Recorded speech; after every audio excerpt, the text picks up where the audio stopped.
নমস্কার। পরশুরামের আজকের পর্বের রিভিউতে আমরা যেটা দেখতে পাচ্ছি যে কবির তো তটিনীকে টাকা দিচ্ছে যে নিন কাপটা কিনে নেবেন। তখন তো তটিনী কষে একটা চড় মারে। উল্টে তটিনীকে চড় মারতে গেলে পরশুরাম কিন্তু কবিরের হাতটা ধরে মোটকে দেয়, আর এমনভাবে হাতটা ধরেছে, প্রত্যেকজনে যেমন করে ধরেছিল একদম হাত আর সামলাতে পারছে না ব্যথায়। তো বলছে ছাড়ো লাগছে ছাড়ো লাগছে বলেই যাচ্ছে। তো এই বলে পরশুরাম ছেড়ে দেয়।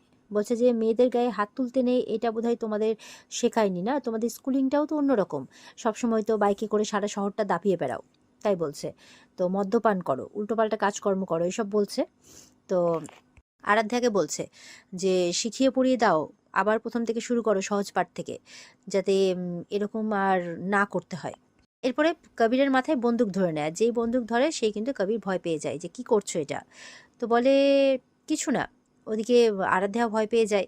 তখন বলছে, পিকো বলছে, পা এটা কি করছো? বলে কিছু না মা, কিছু না।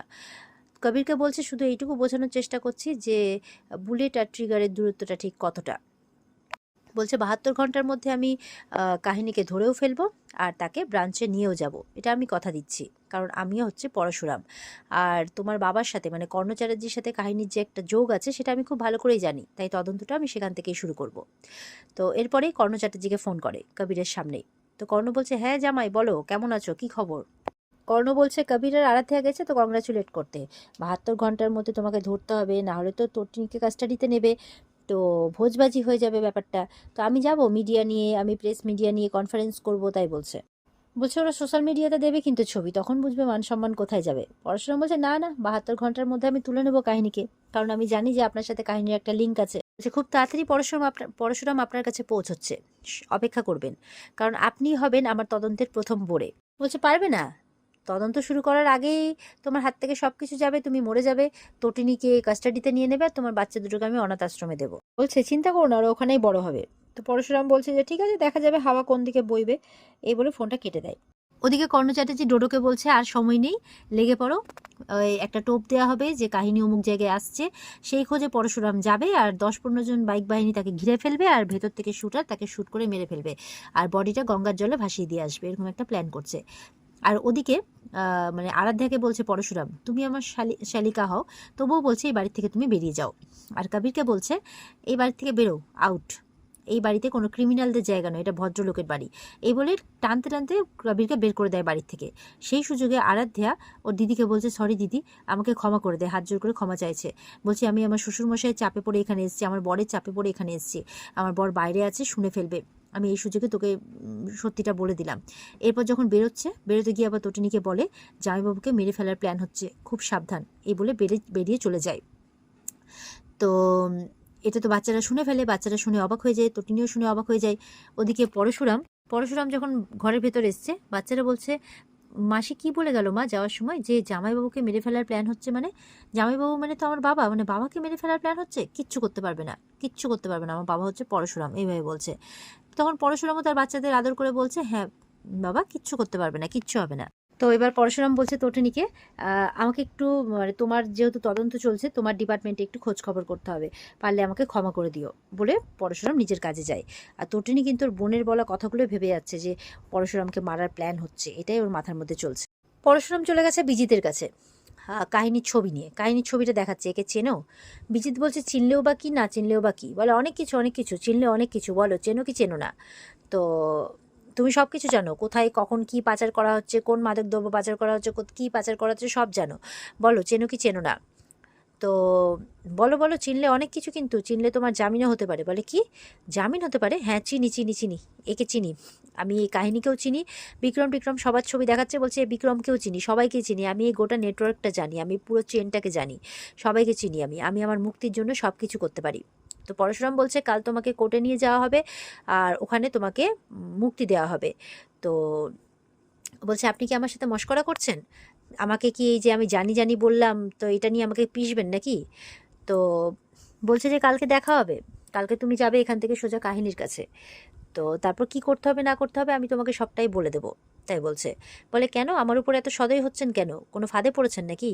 বলছে ফাঁদে পড়েছি, কিন্তু ফাঁদ থেকে বেরোতেও আমি জানি। 72 ঘন্টা সময় দেওয়া হয়েছে আমাকে কাহিনীকে খোঁজার জন্য, অনেক মানে অলরেডি অনেক কটা ঘন্টা পার হয়ে গেছে, তো বেশি সময় নেই আমার হাতে। তবে আমি অবশ্যই আমাকে যেই দায়িত্ব দেওয়া হয়েছে আমি সেটা পালন করব, কারণ আমার নাম পরশুরাম। বিষ্ণুর ষষ্ঠ অবতার পরশুরামের হাতিয়ার ছিল কুঠার, আর এই কমন ম্যান পরশুরামের দুটো হাতিয়ার। তখন বিজিত বলছে, হ্যাঁ প্রহার আর চেম্বার, বলে অ্যাবসোলুটলি রাইট। এই বলে পরশুরাম চলে যায়, বিজিত হাসছে। এরপর পরশুরাম খেতে বসছে, বাড়ি এসছে। তটিনী বলছে, দেখো বিজিত কিন্তু তোমার বোনের খুনি, কাল যাতে ও শাস্তি পায়, নাহলে কিন্তু তোমার বোনের অভিশাপ থেকে তুমি মুক্তি পাবে না। তখন বলছে, কালকে বিজিত ছাড়া পাবে, জামিন পাবে ও। তো তটিনী তো অবাক হয়ে যায় শুনে। তো বাচ্চাটা প্রশ্ন করছে যে জামিনটা কি? বলছে, তোমাদের এখন বুঝতে হবে না বাবা, তোমরা এখনো বোঝার মতো হওনি, বড় হও, সব আস্তে আস্তে জানতে পারবে। বলছে, বড়দের পৃথিবীটা অনেকটা অন্যরকম, তো সেখানে অনেক কিছু হয়, সেসব তোমাদের এখন না জানলেও চলবে। তিনি বলছে, তুমি ঠিক কি বলতে চাইছো বলো তো? বলছে, বিজিতকে মানে ইন্টারোগেশনের জন্য প্রয়োজন, মানে তদন্তের জন্য। ও এই পুরো র্যাকেটটার মাথার উপরে বসে আছে, তাই ইনভেস্টিগেশনের জন্য ওকে প্রয়োজন। ও তারপরে কর্ণ চ্যাটার্জি, তাই বলছে। তো বলছে, বিজিত, জিৎ মুখার্জি, বিজিত শীতল, বিজিত বাব্বার, বিজিত কর্ণ চ্যাটার্জি। তো আমাকে বিজিত কাহিনীর কাছে পৌঁছতেই হবে 72 ঘন্টার মধ্যে, না হলে ওরা তোমাকে জেল কাস্টাডিতে নেবে। তোমাকে জেল কাস্টাডিতে নেবে, এটা আমি মেনে নিতে পারবো না স্বামী হিসেবে। তোমার কোনো রকম অসম্মান আমি সহ্য করতে পারবো না। বলছে, স্ত্রীর সম্মান রক্ষার দায়িত্ব সম্পূর্ণ স্বামীর, আর স্বামী হয়ে যদি এইটুকু রক্ষা না করতে পারি, তাহলে স্বামী হওয়ার কোনো যোগ্যতা আমার নেই। তুমি আমার বাচ্চাদের সামলেছো, আমার সংসারটাকে আগলে রেখেছো। তো এবার বাচ্চারা বলছে, জেল কাস্টাডি, হ্যাঁ এটা আমরা জানি, ওই রাক্ষস দাদু মানে দুষ্টু দাদু কর্ণ চ্যাটার্জিকে যেখানে রাখা হয়েছিল তাই বলছে। বলে, হ্যাঁ বাবা। বলছে যে, আচ্ছা দুষ্টুমি কেন করে? আমরাও তো দুষ্টুমি করি, তাহলে আমাদের জেল কাস্টাডি কেন হয় না? বলছে, বড়দের দুষ্টুমিটা অনেক খারাপ বাবা, তোমরা বড় হয়ে এই সমস্ত কিছু রোধ করো, মানে তোমাদের জেনারেশনটা যদি এগুলো পাল্টে দিতে পারে তাহলে তো খুব ভালো হয়। পৃথিবীর বুক থেকে যদি জেলখানা নামক ব্যাপারটাকেই তুলে দিতে পারে তাহলে তো পৃথিবীটা ধন্য হয়, এরকম বলছে পরশুরাম। দিয়ে খেতে খেতে উঠে পড়ে, হাত ধুয়ে নেয়।